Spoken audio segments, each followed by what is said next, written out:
Hey, it's Nick and Leonidas and Griffin with the Drusill's Happy Home team with a look at what's happening in the Seattle real estate market for November 2022.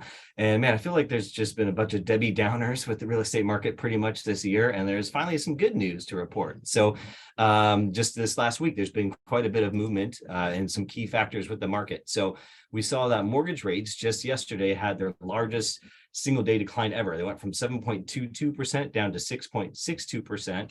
Also had a big stock market rally this week as well, the best day since 2020. But a lot of this was following news of better than expected consumer price indexes and looking like maybe the signs of inflation could be cooling, which could lead to the Federal Reserve slowing down their aggressive rate hike trends. And then also you had a lot of tech companies do some layoffs and start freezing some hiring, which investors typically like that because it helps improve the bottom line with eradicating some fixed overhead expenses. So that also helped a lot of the tech stocks rally too.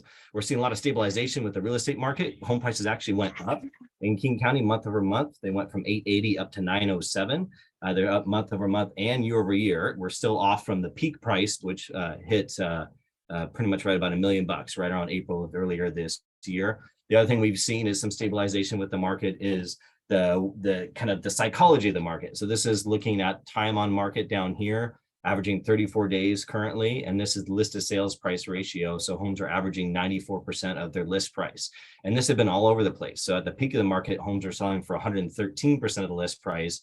They've gone way up and now it came way down, and now we've kind of stabilized finally. So that's usually what we like to see. Also, this time of year is when you're going to get the most opportunistic time to buy.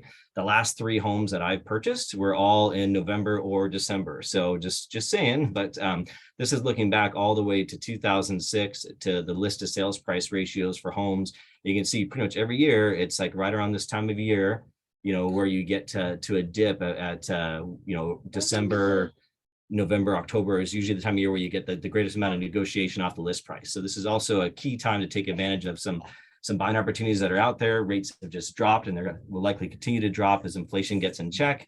And so if you have any questions about what's happening in the market locally, feel free to call, text, visit us online, happyhometeam.com.